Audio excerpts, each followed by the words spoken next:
Welcome to Financial Flight Academy with John Schuetz and Brent Connelly from Soar Wealth Strategies. In this podcast, we inspire families and business owners to build a foundation for their financial future. We do this by listening and building trust with our clients. Join us for this journey where we explore ways to protect your nest and live out your dreams as John and Brent draw from years of experience and guest experts to help you take that leap of faith. We are very excited about today's guest on Financial Flight Academy. John Schuetz and I took the leap of faith to create Soar Wealth Strategies back in April of 2022. And we had been overwhelmed with the outpouring of support from our friends, family, and clients. Our vision is to make sure that generations of families receive the comprehensive financial services and support that they've come to know from us. I'm Brent Connelly. I'm one of the founding partners of Soar Wealth Strategies. And I'm John Schuetz, the other founding partner at Soar Wealth Strategies. And that was a beautiful speech, Brent. I'm tearing up just a little bit. Stop. It could be the pollen. But yes, welcome to Financial Flight Academy. I am very excited about our guest today, Brent. I know. You know, John, the time for growth is now. We are happy to announce. Is there a funeral that I'm not aware of? What is happening with you? Let's have a little energy here. Let's go. All right, come on, pick it up a notch. Well, I'm a big guest. I know it is. I'm getting to that point. Big guest. We are very happy to announce financial advisor Andrew Muska as today's guest and newest member to Soar Wealth Strategies. Oh, insert applause track. Yes. Brent, John, thank you for having me today, guys. We don't have the budget for an applause track, but that's okay. That is okay. It's great having you. It's great having you and Karen McCall on board with us now at Soar Wealth Strategies. So we're going to let people get to know you a little bit here, Andrew. Boy, John, what do we want to know? I am an open book. Let's take us back to those simpler times when you were growing up in upstate New York. Well, see, that's a falsehood. It's not upstate. I was actually found in a basket on the Susquehanna River. No, you were right, John. I'm not an Omaha native, but after being here for about 18 years, I think it's time to start calling myself that. Originally from upstate New York, you may not notice an accent, and that's by design. Upstaters don't tend to have one. We don't sound like the city folk. Grew up in a town. I'm told you sound a lot like me, and I did grow up here. So there you go. There you go. We have that nice Midwestern tone in the hills of upstate. You fake it well. So from a small town called Binghamton, it's known for a few things, carousel capital of the world, the birthplace of Rod Serling of Twilight Zone fame, and pretty close to the founding town, Endicott, New York, of IBM. So the town was really known for industry. It was a big industrial town for many years. And so what was the family business? Well, that made it sound like it was a mob operation. I didn't. Well, we could go a few generations back, John, and have a talk, but we're not going to do that today. Okay, good.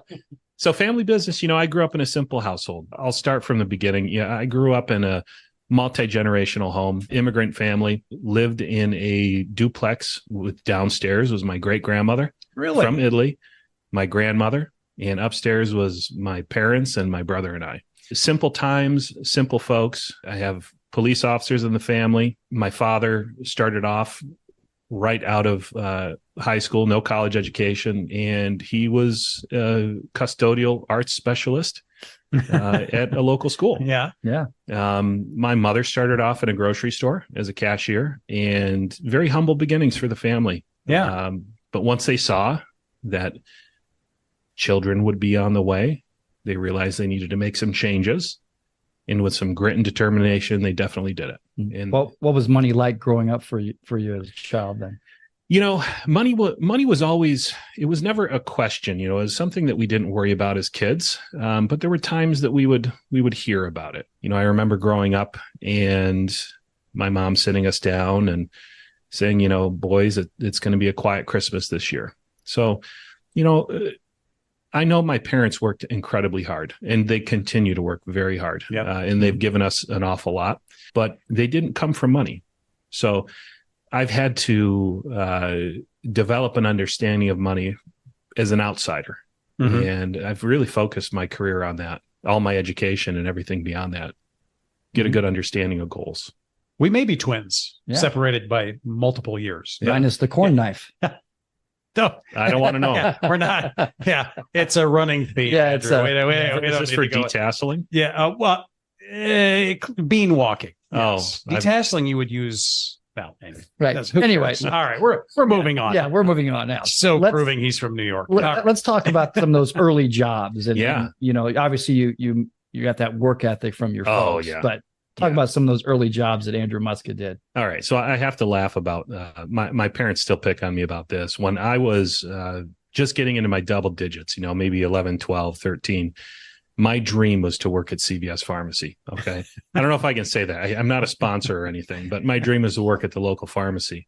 And there was a pharmacy about a mile from the house. And as a kid, I'd either hop on my bike every summer or I'd walk up there and I would ask the manager for a job. And of course, child labor laws won't allow an 11, 12-year-old to do that in the States. Right. But eventually at age 16, he said, all right, come on in. We'll have an interview. We'll do it.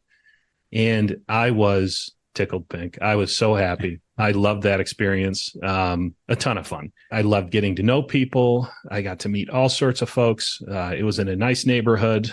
I just love talking to people. I love learning about their stories. And boy, did I have an opportunity to do it there at the pharmacy. Yeah. What was the best part of the CVS job? Well, I really liked to vacuum. Really? I did. We've got another job for you then. I mean, I was somewhat competitive, so we would actually have races with the vacuum, not who could ride it fastest, but who could finish the store as quick as possible while doing a good job. Uh-huh. But what I liked about the pharmacy was just meeting people. I'm a talker. I like to get to know folks. Right. And I had all sorts of folks come right up to the register with me and visit. And boy, I felt like a special, important person. It was wonderful. Mm-hmm. So what's the story about working at Victoria's Secret was this a long tenure? This was not, no, this was, okay. Well, we've got some. Number one, there are a lot of men out there wondering how you get that job, but go ahead. Okay. So listen, there's a gap there that we need to fill in. Okay. All right. Not only did I work at CVS, but I also wanted to, find other jobs. So I also worked at a great clothing store from the Pacific Northwest. I'm not going to name them. Loved it there. I got to get a good discount on clothing and look sharp, I thought, and help people find what made them feel confident. And those jobs helped me through college. But while I was up in Rochester, New York at school, I was in the mall and I walked past the Victoria's Secret on my way back from Eddie Bauer. Yeah. And I said, maybe, just maybe, if I apply here, they're going to hire me. And this is going to change this is going to change my luck. Oh my goodness. And what luck are we talking about? So I walked in, and again, I had no fear. I walked right in and I said, I'm looking for a job. And they interviewed me on the spot, walked me out into the center court of the mall. And I remember the manager looked at me and said, you're going to be great. You're going to wear a nice black chunky turtleneck, nice sleek. Well, it was me that was chunky. The turtleneck was normal. Nice black slacks. And you'll be so chic. You'll look amazing. And I thought, great. And she said, come in on Monday. We'll get you started. Gave me a time. So I go back to my apartment with my college friends and I tell them all the wonderful news that I thought I had. And it was relentless ribbing from that moment forward. I was harassed, abused, bombarded, and it scared me so much that I couldn't even show up on the first day. Really? So it technically wasn't even a day, John. Wow. Mm-hmm. Wow. That's true. Wonder if you felt the same way here. Yeah, you're going to stick around, right? Well, the harassment has already begun. That's not true. We will edit that part out. Anyway, Andrew, that's a great story. Thank you. Well, it goes to show that, if you don't ask the question, the answer is no. This is correct. If you ask the question, the answer could be yes or no. So true. You got the yes. And then you said no. I said no. Yeah. And this I think highlights my time in college pretty well. I worked hard. I went to a couple different schools. I was at the Rochester Institute of Technology. You have to have a 1400 on the SAT just to say that name. That's a joke. But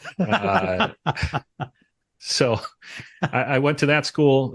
Applied mathematics was my area of study, and it was grueling and it was a challenge. It was very difficult. I found myself really missing home, but absolutely loving mathematics. So I took a step back. I took a step back from education just for a real short period of time, maybe 3 months, and stepped back in at the community college and then state school level, where I continued my education in mathematics. And after completing my associate's degree and continued work at the state school, I was able to get a Bachelor of Science in mathematics. It's my passion. Numbers speak to me, and it's not a mental illness. Some might say that it is, but I love numbers. And when you can look at a person and understand the numbers that they're telling you and help to paint a picture with those numbers. Yeah. I think it's a powerful thing. And I think that's what this job is, really. Right. Mm-hmm. Yep. I think that's what we do is, we take information, we distill it into a picture, and we describe it back and say, is this right? Is this the goal? Is this what we want? Yeah. What does this mean to you?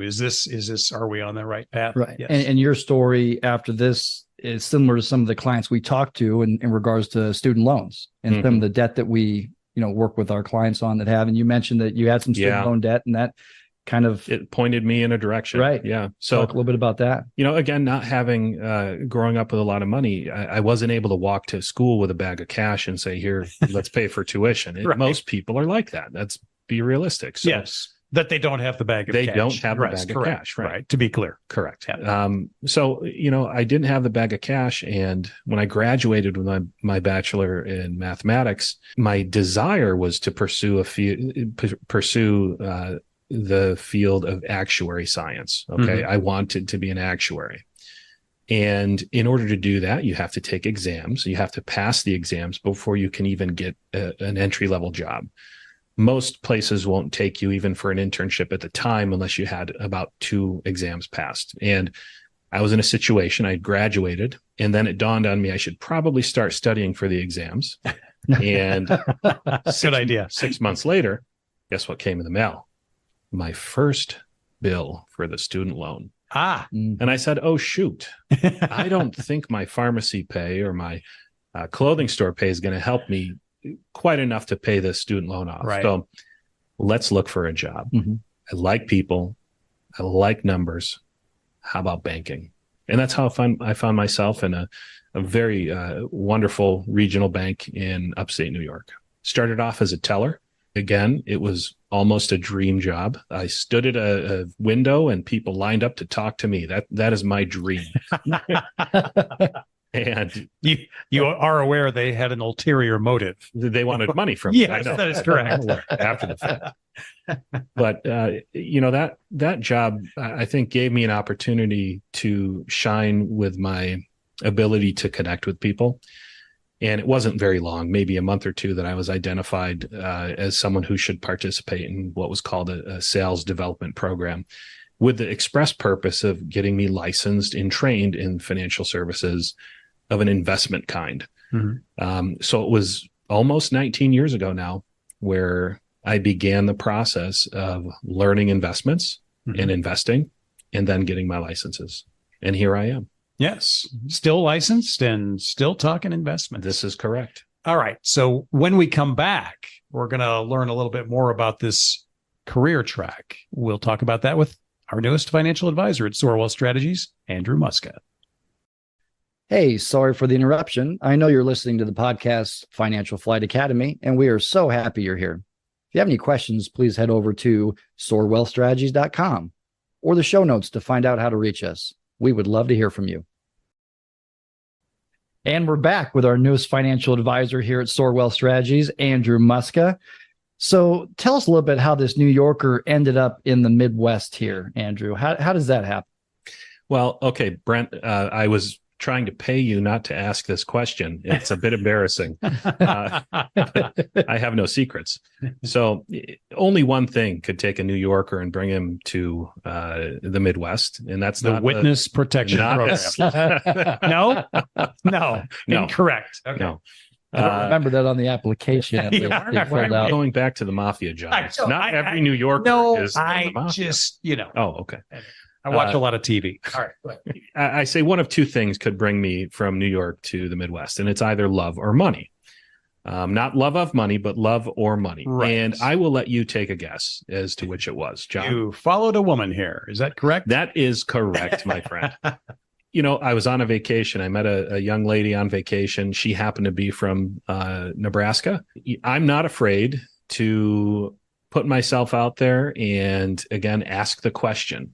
Yes or no. And we pursued a relationship, and we found ourselves deciding we might want to see if this could move beyond phone calls. And we said, well, let's apply for jobs in each other's hometown.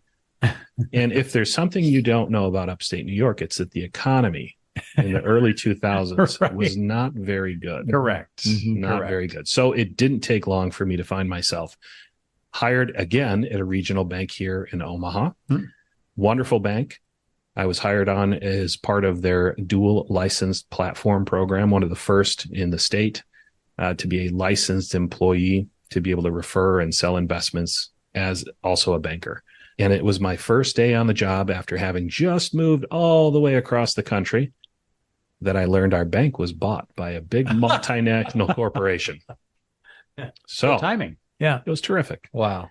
It filled me with very warm feelings of confidence, and wow, I made a good decision. And after those feelings went away, I said, maybe I need to reevaluate my situation. So, as you can imagine, I got to know some people around town and got to visit with them. And I learned that there was a pretty nice insurance company that had its home office here that had just re-domiciled from the West Coast. And, they have a pretty cool logo. They're on a lot of terrific, Saturday college sports ads. And I thought, I want to work for those guys. Sounds like a whale of a company. Potentially. You're very wise, That's John. Clever, wasn't it? Very wise. Yes. So I learned about this job. It was called internal wholesaler. I have to laugh. The guy that told me about the job said, it's a piece of cake. You just send out marketing literature and a piece of cake. Yeah. Just send out some literature and schedule appointments. And that's all she wrote. Boy, was it not that. I learned the ins and outs of retirement planning. I learned everything you can imagine that was not wholesaling. It was basically the foundation of the type of planning that you have to do to be a successful financial advisor. And I got to work with hundreds, if not thousands, of financial advisors across the country, which allowed me to see the right way to do things, and sometimes not the most efficient or best way to do things for a client when you're doing planning. I loved that career. I was there for 10 years, did quite well at it, and moved into a sales management role. I always tend to find myself in leadership positions. And shortly after moving to this leadership position, I realized sometimes the leaders don't necessarily make as much as the workers. Yeah. Going from a top performing position, I had my pay based on an average of how everyone else was doing that I worked with. And I had over 23 employees at the time. Oh. So I reevaluated again. I said, boy, I'm just missing that personal connection. When I worked at the pharmacy, I had that face-to-face. When I worked at the clothing store, I had that face-to-face. When I worked again at the bank, face-to-face. I am missing the face-to-face. When you were having vacuum cleaner races. When you were riding a I back don't room. know. Yes. Yeah. So I was missing out on that face-to-face interaction. And being in the financial world, there's really only one place that you can get that. And it's as a financial advisor, or as we say, moving into production. Okay. And that's how I found myself applying for a role as a financial advisor and feeling very comfortable and confident with all the skills that I'd learned over the past, decade or so to really bring my skill set to the table and help some people. So yet another leap of faith there, which we talk about a lot. You probably took a step back. Correct. To take a step forward, right? Yeah, absolutely. Yeah. Yeah. It was a big question mark, when you become a financial advisor, things aren't handed to you. You must build. Correct. Right? You have to build. And that was going to be my question. What was the number one thing that you felt was most challenging as you became an advisor? The hardest thing was having the confidence to think it's going to be okay. Not necessarily in the markets, because, we're professionals. We see what the markets do. Right. We know that over time it's going to be okay.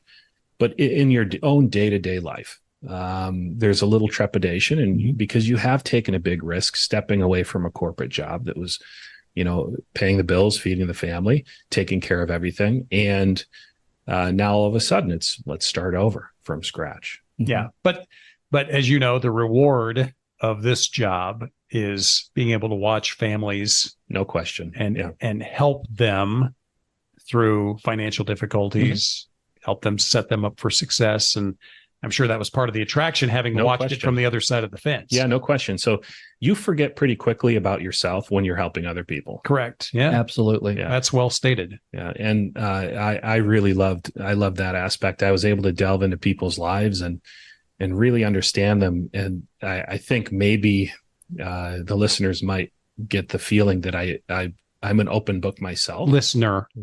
Yeah. Your wife is listening again, John? Yeah. If you listen to it, listeners. Right. Sure. Okay. Let's go. Put a plural in there. Yeah. So when I listen to it later, I'll probably agree with myself that. Yes. I forgot what I was saying. I don't know. Well, you had a good point going. It was going to be good. I interrupted. I apologize. But no, so let's transition here to, why join me, Mr. Jokester, John, and Brent here at Soar Wealth Strategies? Yeah. So over my career, I've had the opportunity to work, like I said, with hundreds, if not thousands of advisors. Over the last 7 years, I've worked with dozens of advisors very closely. Mm-hmm. And not everyone does it the same way. And that's for sure. Yep. This is correct. Yep. And you learn to identify the things that resonate with you and the people that resonate with you, where you share the same values, you share the same mission, and you become attracted to that. Yep. And that is what I was seeking. And that's what I found. I appreciate the independence here at Soar Wealth Strategies. I appreciate the guidance and the teamwork of having two other very skilled veteran financial advisors by my side in the planning process with a client. Yep. I'm not on an island. You're not on an island. We're working together. Yeah. Well, we feel the same. In Brent, you wouldn't be here if we didn't feel the same way about you. Absolutely. And you bring this expertise in the area of annuities that I think is helpful in some cases. And so it's you're going to be, already are, a great compliment to what we're doing here. So appreciate that. Hats off to you as well. Well, otherwise you wouldn't be sitting here. Well, and you talk about building a more of an intimate business. Yeah. Talk a little bit about that and see what your vision is for your clients here. Yeah. I mean, sometimes things can feel like a cookie cutter. You might end up only being able to offer 3 suits to a client, let's say. Okay. If they want a suit, you might only have 3 choices. Well, maybe a suit isn't appropriate for this family that you're working with. Maybe the color blue clashes with all of them. Maybe, and I'm going back to my clothing days. Your haberdasher. My haberdashery years. Very nice. And yeah, maybe I know words. A slim fitting suit isn't right for the dad. Like it wouldn't be right for me. So you have to be able to customize and do things that are independent of a prescribed program, I'll say. You have to be able to make the decisions that are in the best interest of the clients. And I really do feel confident that what I see here is going to lend me to be able to have those types of decisions and conversations. Yeah, you make a great point. It is always number one, what is in the best interest of the client? And if it's not, we don't go in that direction. So talk about the goals for your clients. What are your thoughts on that? Goals for my clients? Yes. What do you mean, John? I don't know. It says on the paper we should talk about. No, I'm just kidding. No. So what are your goals to, what are you trying to do with your clients in, just as far as helping them be successful financially? Yeah. So I think it's important that financial advisors, as I've seen this over the last almost 2 decades, financial advisors don't necessarily need to tell a client, this is what you must do. Right. Okay. I disagree with that line of thinking. There are bad decisions and there are good decisions. Mm-hmm. And it's the role of the financial advisor, the role of a good financial advisor, to help the client and help the family to make the most appropriate and, in that case, best decision for them. Right. It's not saying you must do this or you must not do that. That's not how it works. Correct. Right. And I hear that a lot from people who come over from other financial advisors. Mm-hmm. And it's the classic example was the lady who told me on the phone, I bought some farmland and a financial advisor told me that was stupid. Well, I don't think you can make those kind of blanket statements. Right. Absolutely. And maybe you thought it was stupid because you didn't sell farmland. There you go. I don't know. So I always think about education, Mhm. right? Talking about educating our clients on all the different types of investments and, and how the different tax purposes come in. And, education is a big theme here at Soar. Yeah. I think that the best client is an informed client. Well, Andrew, I'm telling you, this was, despite the tepid introduction that Brent gave you. Oh, my goodness. I was expecting a little more game show feel to it, but that's all right. No, we appreciate you being here with us at Soar Wealth Strategies. And I swear, I don't drink at all. But that sounded a little like Foster Brooks for people who remember who that was. But no, we appreciate you being on Financial Flight Academy as well. And, glad you're getting settled here with us and helping families that you work with here. I look forward to many years ahead, fellas. Yep.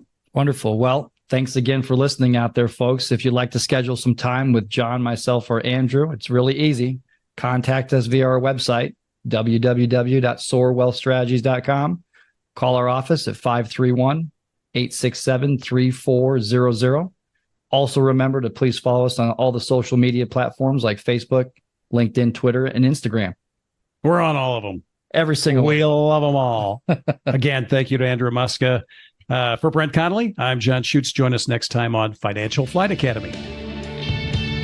Thank you for listening to the Financial Flight Academy podcast. Click the follow button to be notified when new episodes become available. Visit our website at soarwealthstrategies.com or give us a call at 531-867-3400. And don't forget to click the follow button to be notified when new episodes become available. The information covered and posted represents the views and opinions of the guest and does not necessarily represent the views or opinions of Soar Wealth Strategies. The content has been made available for informational and educational purposes only. The content is not intended to be a substitute for professional investing advice. Always seek the advice of your financial advisor or other qualified financial service providers with any questions you may have regarding your investment planning. Securities and advisory services offered through Commonwealth Financial Network, member FINRA SIPC, a registered investment advisor.